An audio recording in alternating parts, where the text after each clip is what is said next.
Naghahanap ba kayo ng fertilizer na organic, affordable at madaling gawin?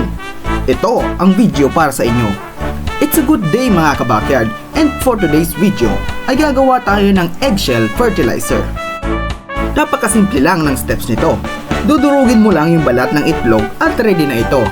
Ano ba ang meron sa fertilizer na ito at bakit napakapopular nito sa gardening? Dito sa video ay ipapaliwanag yan namin.